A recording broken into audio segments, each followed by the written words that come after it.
The kitchen was quiet that night, the kind of quiet that settles over a house long after everyone believes the hardest days are already behind them. In the center of the table sat a carefully wrapped gift box, small enough to look harmless, but heavy with meaning that only one person in that room truly understood. Daniel Carter and Rebecca Hale leaned toward it slowly, their hands brushing the ribbon with the relaxed confidence of people who believe the worst was already over. Just a month earlier, they had stood beneath warm lights and white roses celebrating their marriage, raising glasses of champagne, while friends congratulated them on what looked like a fresh beginning. But the truth of that evening would not be found in wedding photos or smiling faces. It would be found inside that quiet kitchen, at that table, with that one small box. Because when Daniel lifted the lid, his expression changed instantly. The smile that had been resting comfortably on his face vanished, as if someone had pulled it away. Rebecca's reaction came seconds later. A sharp scream cut through the silence of the room as the reality of what they were looking at sank in. Margaret Carter had only been dead for 30 days, and yet somehow her husband had already remarried. The woman standing beside him at the altar had not been a stranger or a distant acquaintance. It had been her closest friend, the same woman who had spent years sitting in their living room, laughing at dinner, comforting Margaret during her illness, and promising that she would always be there. Emily Carter had watched everything unfold from the beginning. She watched the hospital visits, the whispered conversations, the funeral, and the wedding that followed far too quickly. Through all of it, she remained calm, polite, and silent. When Daniel and Rebecca invited her to dinner after their honeymoon, she accepted without hesitation. She smiled when she greeted them at the door. She served dinner as if nothing in the past month had disturbed her at all. And when the evening was almost over, she placed the gift box on the table and told them it was a wedding present. But the moment they opened it, the atmosphere in the room changed completely. Because inside that box was the one thing Daniel and Rebecca believed nobody would ever see, the one detail they had quietly buried while Margaret Carter was still alive. And to understand how a quiet family dinner turned into that moment of panic and disbelief, you have to go back weeks earlier to the final days of Margaret Carter's life, when small moments inside that house began to reveal that the story of loyalty and friendship was never as simple as it appeared. Before we dive deeper, let us know in the comments where you're watching from. We'd love to hear from you. And don't forget to hit that subscribe button so you never miss any of our upcoming videos. To understand how everything reached that moment at the kitchen table, you first have to understand the three people at the center of the story. Margaret Carter was a devoted mother who spent most of her life putting the people she loved ahead of herself. Friends described her as warm, dependable, and endlessly supportive, the kind of person who remembered birthdays, checked in on neighbors, and found ways to laugh even during difficult moments. When cancer entered her life, Margaret approached it the same way she handled everything else, with quiet determination and a sense of humor that surprised even the doctors who treated her. Beside her during those difficult months was her husband, Daniel Carter. Daniel had built a reputation among friends as a calm and practical man, someone who appeared steady when situations became complicated.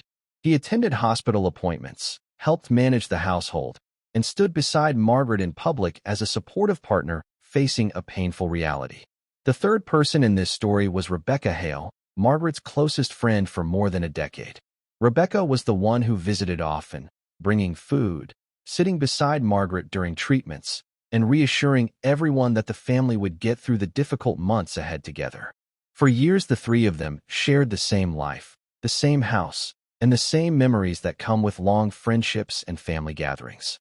From the outside, it looked like a close circle built on trust and loyalty. But after Margaret Carter passed away, something happened that shocked nearly everyone who knew them. Within weeks of the funeral, Daniel Carter married Rebecca Hale.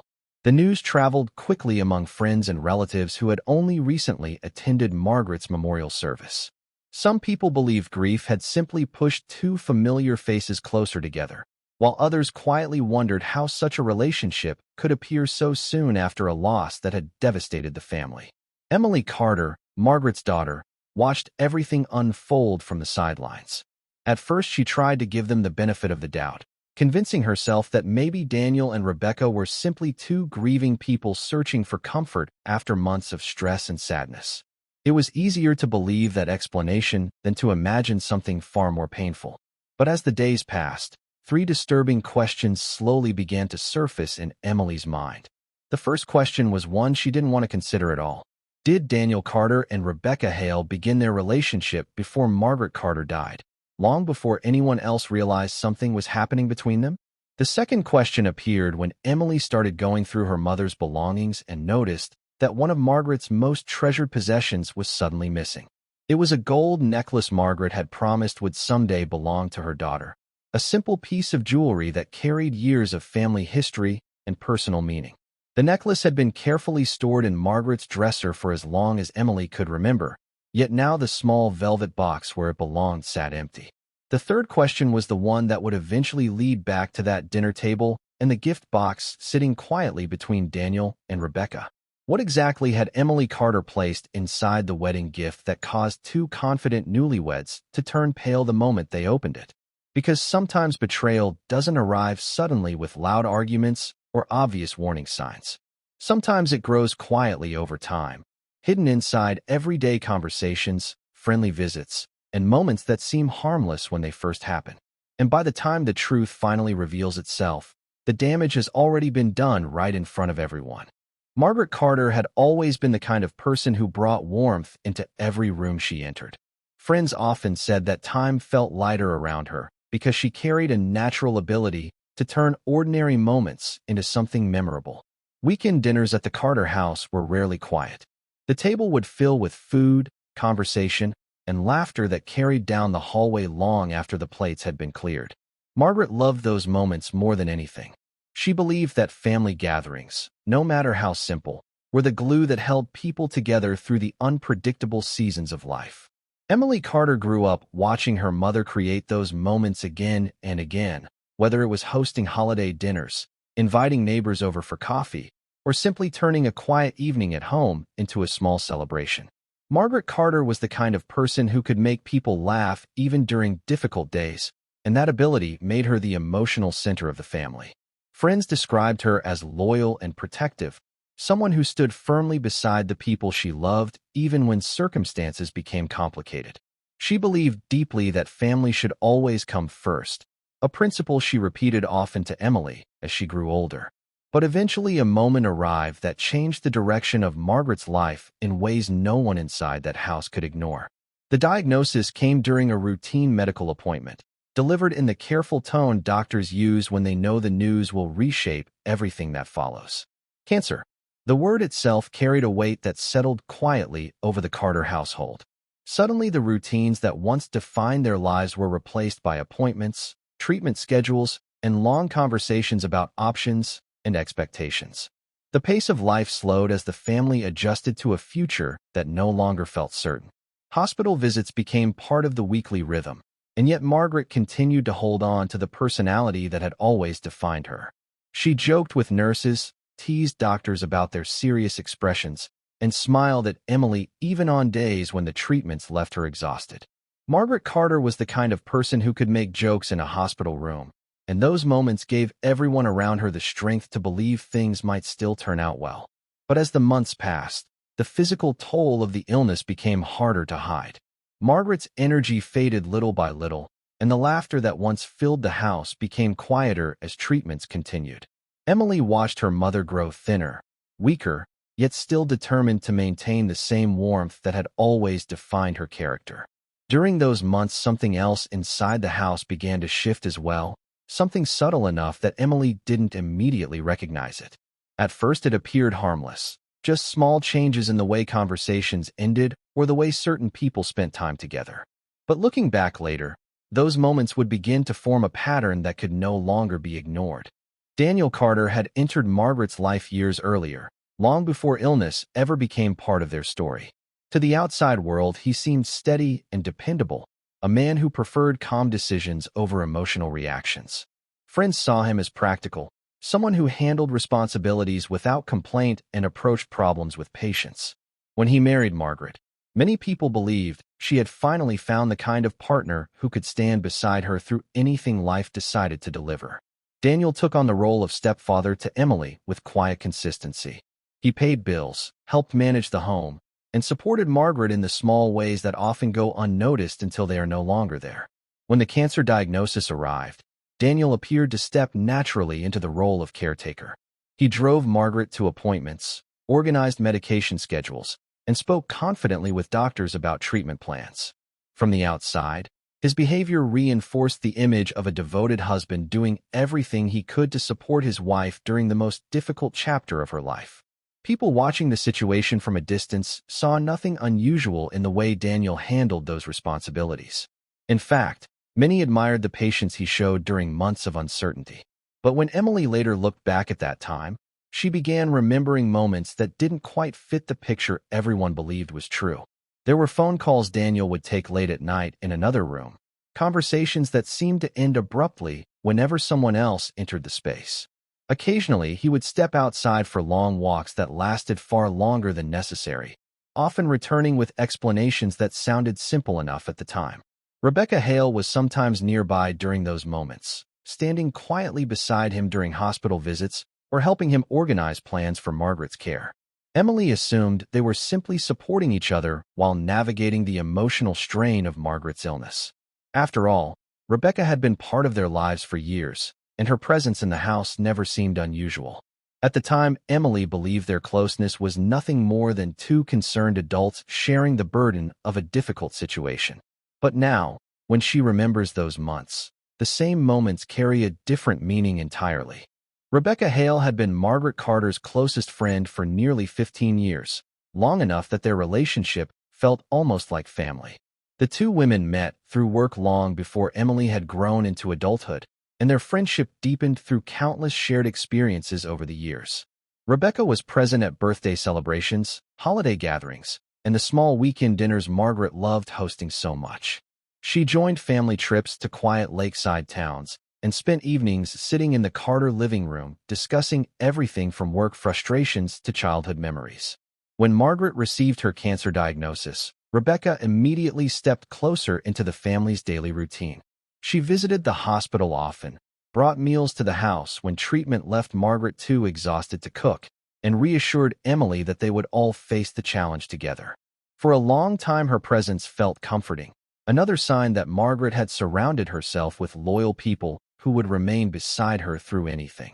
Rebecca Hale was always there during those difficult months, at the hospital, at family dinners, and at Margaret's side when treatments became overwhelming. Yet over time, Emily began noticing moments that felt slightly different from the easy friendship she had always known. Sometimes Rebecca and Daniel shared quiet conversations in the kitchen that ended the moment someone else walked into the room. Occasionally, Emily would see them exchange brief glances that lasted only a second before both of them turned away. During hospital visits, they sometimes stepped outside together for private discussions that were never explained when they returned. At the time, Emily convinced herself these were harmless details, the kind of small interactions that happen naturally between adults trying to manage a stressful situation.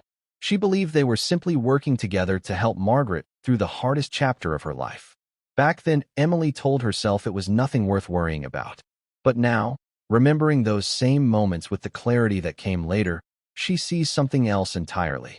As the months passed, Margaret Carter's condition began to change more quickly than anyone had expected. The treatments that once gave the family cautious hope started losing their effectiveness, and the hospital visits became longer and more frequent. What had once been weekly appointments slowly turned into extended stays that stretched across several days at a time. The house that had once been filled with Margaret's laughter grew quieter with each passing week. Emily Carter tried to maintain the routines her mother loved so much, cooking meals the way Margaret had taught her and keeping the living room tidy in case visitors stopped by. But the truth was becoming harder to ignore. Margaret's strength was fading, and everyone inside that house could feel the weight of it. Some days Margaret still managed to smile the way she always had. On those days, she would sit with Emily and talk about ordinary things, stories from Emily's childhood or memories of the vacations they had taken together years earlier. She joked with nurses during treatments and thanked every doctor who walked into the room, determined not to let illness erase the kindness that defined her personality. But other days were very different. On those days, Margaret sat quietly beside the hospital window or rested in her bed at home, her eyes fixed on nothing in particular, as if her thoughts had drifted somewhere no one else could follow. Some days Margaret laughed with Emily. Other days she simply stared at the wall, her expression distant in a way that made Emily uneasy even though she couldn't explain why. It was as if Margaret understood something the rest of them had not yet realized. During those final weeks, the atmosphere inside the Carter home shifted in subtle ways that Emily only recognized later when she replayed the memories in her mind. Daniel Carter and Rebecca Hale seemed to spend more time together than before. At first, Emily believed it made sense. Both of them were dealing with the stress of Margaret's illness, and they often worked together to manage the practical details of hospital visits and treatment schedules. They spoke quietly in the kitchen late at night, discussing medications, insurance calls, and the endless paperwork that accompanies serious medical care. Sometimes they stepped outside to take phone calls, returning several minutes later with brief explanations about doctors or hospital administrators. Emily accepted those explanations without much thought. She believed everyone inside the house was simply doing their best to support Margaret through the most difficult period of her life. But small moments began to stand out in ways that Emily couldn't quite dismiss. One evening, she walked into the kitchen to grab a glass of water and found Daniel and Rebecca standing close together near the counter. They were speaking quietly, their voices low enough that she couldn't hear the words. The moment Emily stepped into the room, both of them stopped talking almost instantly. Daniel turned toward the sink and pretended to search through a cabinet, while Rebecca picked up her phone as if she had just received a message. At the time, Emily told herself it was nothing unusual. People often paused conversations when someone new entered the room, especially during stressful situations when emotions were already running high. She convinced herself they were simply trying to avoid discussing Margaret's medical situation in front of her. That explanation seemed reasonable enough, and Emily pushed the moment out of her mind. Over the next few weeks, similar situations happened again. Quiet conversations ended abruptly when Emily appeared in the hallway. Phone calls moved outside the moment she walked into the living room. Occasionally, Daniel and Rebecca disappeared for short walks together, explaining that they needed fresh air after spending so many hours inside hospitals and waiting rooms. Each individual moment seemed small and harmless when viewed alone. Emily told herself they were simply two adults coping with the same painful reality, supporting each other the best way they could while Margaret fought a battle no one wanted to lose. Grief can make people behave differently, she reminded herself. Fear can make ordinary conversations feel heavier than usual. That was the explanation Emily held on to during those final weeks, even as the quiet tension in the house slowly grew stronger. But there was one person who had been watching those same moments with a different perspective. Her name was Patricia Brooks, a longtime friend of the Carter family who had known Margaret for nearly 20 years. Patricia had attended countless dinners at the Carter house and had watched Emily grow from a child into the young woman she was now. She visited often during Margaret's illness, bringing groceries, helping clean the house, and sitting beside Margaret during the long afternoons when treatments left her too tired to talk. Patricia was observant by nature, the kind of person who noticed small details that others overlooked. And during Margaret's final weeks, Patricia Brooks had been quietly paying attention to everything happening inside that house. Margaret Carter passed away on a quiet morning that felt far too ordinary for a moment that would change so many lives. The hospital room was still, the machines silent except for the soft sounds that had become familiar during the final days of her illness. Emily Carter sat beside her mother during those last hours, holding her hand and listening to the slow rhythm of Margaret's breathing as it gradually faded. When the moment finally came, it arrived with a quiet finality that left the room feeling empty in a way Emily had never experienced before. News of Margaret's death spread quickly through the circle of friends and relatives who had followed her long fight against cancer. Within days, the Carter home filled with visitors bringing flowers, food, and condolences. People spoke softly in the living room, sharing stories about Margaret's kindness and remembering the laughter she had brought into their lives. The funeral service took place a few days later at a small church Margaret had attended for years. The building was crowded with friends, co-workers, and neighbors who came to say goodbye to a woman many described as one of the most generous people they had ever known. Emily sat quietly in the front row, surrounded by relatives she barely heard as the pastor spoke about Margaret's life. Daniel Carter stood nearby greeting visitors with a solemn expression, accepting hugs and condolences from people who believed he had just lost the love of his life. Rebecca Hale remained close to him throughout the service. She moved beside Daniel during conversations with guests, sometimes placing a comforting hand on his shoulder as people spoke about Margaret's strength during her illness. From the outside, it looked like two grieving adults leaning on each other during a painful moment, and no one seemed to question the closeness between them. Emily noticed it, of course, but she told herself it made sense. Rebecca had been Margaret's closest friend for years. She had spent countless hours helping the family during the difficult months of treatment. If anyone understood Daniel's grief, it would be Rebecca. That explanation allowed Emily to focus on something else entirely. She was still trying to accept the reality that her mother was gone. The days following the funeral blurred together in a haze of quiet routines and unfinished conversations. The house felt unfamiliar without Margaret's presence.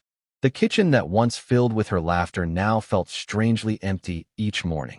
Emily found herself standing in the hallway at times, expecting to hear her mother call out from another room the way she always had. 3 weeks passed slowly after Margaret Carter was buried. The visits from friends became less frequent as people returned to their own lives, leaving the Carter house in a silence that felt heavier with every passing day. One evening, Daniel Carter asked Emily if they could talk. His voice carried a seriousness that made her pause immediately. He suggested they sit at the kitchen table, the same table where Margaret had once spent her mornings drinking coffee and reading the news. Emily noticed Daniel seemed unusually tense as he pulled out a chair and sat across from her. He avoided eye contact at first, his hands resting on the table as if he were trying to gather the courage to say something difficult. For a moment, Emily wondered if the conversation would be about selling the house or making other changes now that Margaret was gone. Instead, Daniel took a slow breath and finally looked up. 3 weeks after Margaret Carter was buried, Daniel Carter said something Emily would never forget. He told her he was getting married. At first, Emily assumed she had misunderstood him. The words felt so out of place that her mind immediately searched for another explanation. Maybe he meant someday in the distant future, years from now, when life had settled again. Maybe he was speaking hypothetically, trying to explain how people eventually move forward after losing someone they love. But then Daniel said the name of the woman he intended to marry, Rebecca, Margaret's best friend. For a moment, Emily simply stared at him, certain she must have heard him wrong. The silence between them stretched across the kitchen as she waited for him to laugh or explain that he was making a strange attempt at humor. Instead, Daniel repeated it calmly, as if he expected the announcement to make sense. Rebecca Hale. He said they had grown close during the difficult months of Margaret's illness and had realized they cared deeply for each other.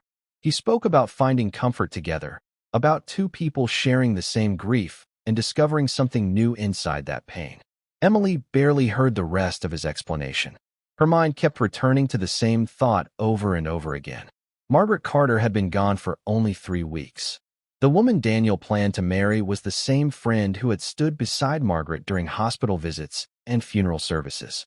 The same friend who had comforted Emily only days earlier while promising that the family would always stay close. Emily felt as if the ground beneath her had shifted without warning. Yet even in that moment of shock, she still tried to convince herself there must be some explanation she didn't understand. Maybe grief had simply pushed Daniel and Rebecca toward each other in ways they hadn't expected. Maybe the emotional weight of Margaret's illness had changed their feelings without either of them realizing it until after she was gone. Emily wanted to believe that version of events because the alternative was far more painful to consider. But the real shock of the story had not happened yet. In the days after Daniel Carter's announcement, the atmosphere inside the house felt strained in a way Emily had never experienced before. Conversations between them became shorter, more careful, as if both were aware that something fragile now existed between them. Daniel spoke occasionally about moving forward and rebuilding life after Margaret's death, repeating the idea that people needed to support each other during grief. Emily listened without responding, still trying to process the reality that her stepfather planned to marry the woman who had once sat beside Margaret during hospital visits and family dinners. What surprised her most was how quickly everything began to move. Within a short time, Daniel mentioned that the wedding would happen soon. There would not be a long engagement or months of planning the way most couples arrange their ceremonies. Instead, the decision seemed rushed, almost as if both Daniel and Rebecca wanted to complete the transition from grief to something new before anyone had time to question it too closely. Emily was never formally invited to the ceremony. The announcement came indirectly during a short conversation with Daniel, who explained that the wedding would be small and private. He said they wanted something quiet without much attention. Emily nodded politely when he said it, though the explanation left her with a feeling she couldn't fully explain. For the first time in her life, she felt like a stranger inside her own family story. The wedding itself took place just a few weeks after that conversation. Emily did not attend. Instead, she learned about it the same way many other people did, through photographs that began appearing online. A mutual acquaintance posted the first images late one evening, followed by several more from guests who had attended the event. Emily found herself staring at the screen as the images slowly loaded one by one. The ceremony appeared elegant despite the short preparation time. It had taken place outdoors at a small event venue decorated with white roses and strands of soft lights hanging from trees above the reception area. Tables were arranged beneath the lights with glasses of champagne set beside neatly folded napkins. Guests smiled for the camera as they stood beside the newly married couple, raising their glasses in quiet celebration. In the center of nearly every photograph stood Daniel Carter and Rebecca Hale. Daniel wore a dark suit and held Rebecca's hand with the confident posture of someone who believed he had made the right decision. Rebecca smiled in the photos as she stood beside him, her expression calm and composed as guests congratulated them. One detail caught Emily's attention immediately. Rebecca was wearing a deep blue dress during the ceremony. It was a rich, elegant shade of blue that Emily recognized instantly. Blue had always been Margaret Carter's favorite color. Margaret used to wear that same shade whenever the family attended formal events or holiday gatherings. Seeing Rebecca dressed in that color during a wedding that had taken place only a month after Margaret's death left Emily with a strange sense of disbelief. She stared at the photographs longer than she intended to, studying every detail as if the images might reveal something hidden beneath the celebration. Guests appeared happy, raising glasses and smiling beside the couple as though nothing unusual had happened. To anyone who didn't know the full history, the pictures looked like a normal wedding between two adults beginning a new chapter of life together. Emily closed the page after several minutes, feeling a mix of confusion and quiet anger she couldn't fully explain. She tried to push the images out of her mind, reminding herself that nothing could change what had already happened. Daniel and Rebecca were married now. The decision had been made without her involvement, and there was nothing she could do about it. For several days, she avoided thinking about the wedding entirely. She focused on finishing paperwork related to Margaret's belongings and organizing the items her mother had left behind. It was during that process that Emily discovered something far more disturbing than the photographs of the ceremony. A few days after the wedding, while sorting through drawers and boxes inside Margaret's bedroom, Emily realized that something important was missing. And what she discovered next would change everything she believed about Daniel Carter and Rebecca Hale. Emily had spent the better part of the morning going through Margaret Carter's belongings, carefully opening boxes, rifling through drawers, and sorting keepsakes that her mother had cherished. One item, in particular, drew her attention: the gold necklace Margaret had always said would belong to her someday. It was delicate, a family heirloom, with a small engraved pendant that Emily remembered her mother holding up during quiet evenings at home. She remembered Margaret smiling at her and saying, "One day, this will be yours, Emily. Keep it close to your heart." But now, as Emily searched the drawer where she knew it should have been, panic started to rise in her chest. The necklace was gone. She felt her hands tremble slightly as she lifted every box and turned over every piece of fabric. She knew exactly where it belonged, and yet it wasn't there. Emily immediately asked Daniel Carter about it. She approached him carefully, trying to keep her voice steady. "Daniel, do you know where Mom's necklace went?" she asked, hoping for a simple explanation, perhaps that he had moved it to a safe place. Daniel hesitated, avoided eye contact, and murmured something about misplacing it. That was when Rebecca Hale stepped forward, her voice calm, but carrying an edge that Emily had never noticed before. "Sentimentality doesn't pay for honeymoons," Rebecca said casually, as if the words were normal, everyday advice. Emily froze. The realization hit her like a cold wave. They hadn't misplaced the necklace. They had sold it, pawned it, taken the one thing Margaret had promised her daughter and exchanged it for money to fund their honeymoon. Rage and disbelief surged through Emily all at once. How could they take something so personal, something tied to her mother's memory, and use it for themselves just weeks after her passing? Her heart pounded as she tried to keep her composure, but inside, a storm of anger and hurt swirled. It was then that Patricia Brooks, a longtime family friend who had been quietly observing everything, pulled Emily aside. Patricia leaned close, her expression serious, her voice barely above a whisper. "Emily," she said, "they were together before your mother died. They complained about how exhausting she was, and they were planning what would happen after." Emily's stomach turned. The casual betrayal, the rushed wedding, the missing necklace, it all made sense now. And that was the moment someone finally told Emily the truth. The truth she had suspected but had refused to fully see. The truth that would drive the plan she was about to set in motion, a plan that would ensure that Daniel Carter and Rebecca Hale never forgot what had been done. Patricia Brooks led Emily Carter to the side, keeping her voice low, almost conspiratorial. "Emily," Patricia whispered, glancing nervously toward the living room where Daniel Carter and Rebecca Hale sat laughing together. "They were together before your mother died. They complained about how exhausting it was taking care of her, and they were already planning what would happen after." Emily's mind raced, the pieces of the puzzle suddenly clicking together. The rushed wedding, the missing necklace, the quiet moments she had brushed off as coincidences. It was all part of a bigger picture she had been too naive to see. Patricia continued, leaning closer, her words sharp, unforgettable. "Do you remember what Rebecca said once?" She laughed and said, "I can't wait until we don't have to pretend anymore." Emily felt a cold clarity settle over her. The betrayal had been growing quietly, hidden behind polite smiles and polite conversations, while her mother's last days were fading away. And at that moment, Emily made a decision. If they could pretend their way into a new life at the expense of her mother, then she would pretend too. Pretend to forgive, pretend to support, pretend that she accepted the betrayal. But deep inside, she began planning the moment when the truth, her truth, would be revealed. Emily took a deep breath and approached Daniel Carter and Rebecca Hale one evening, forcing her voice to sound calm, measured, forgiving. "I'm sorry," she said quietly, letting the words hang in the air. "I know my grief made me react the wrong way. I shouldn't have let my emotions get the better of me." Daniel and Rebecca exchanged glances, relief softening their expressions. They believed she had accepted their marriage, that she had somehow come to terms with the loss of Margaret Carter and the sudden changes that had followed.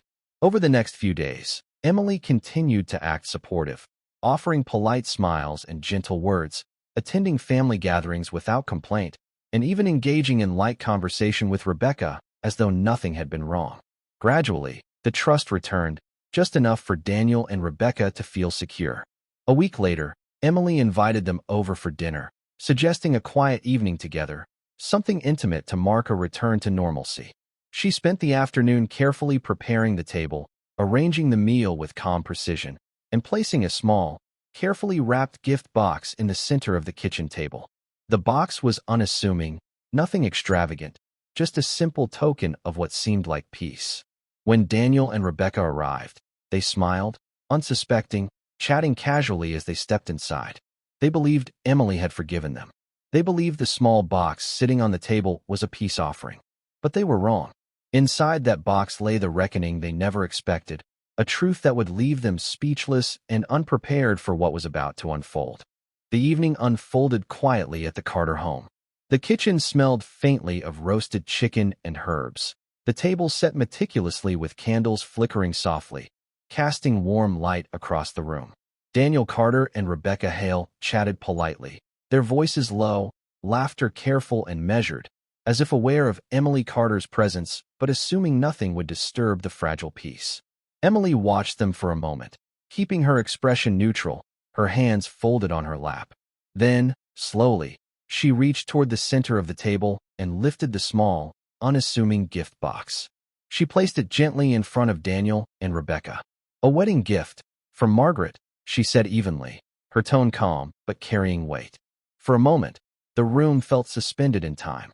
Daniel smiled, glancing at Rebecca, and Rebecca returned the smile, tilting her head slightly, curiosity lighting her face. They began to open the box, carefully, slowly, as though each fold of the paper and ribbon mattered. Emily stayed silent, her eyes fixed on them, allowing the suspense to build. And then, as the lid lifted, the atmosphere shifted instantly. The casual smiles vanished. The laughter froze midair. Something inside the box made Daniel's face go pale, and Rebecca's carefully composed expression faltered. The calm, polite dinner dissolved into tension and disbelief. Everything changed in an instant, and Emily knew that the truth she had orchestrated was finally out of the shadows. The moment that had been simmering quietly for weeks had arrived. Emily held her gaze steady as Daniel Carter and Rebecca Hale slowly lifted the contents of the box. Inside lay a series of revelations that left the room suffocatingly silent.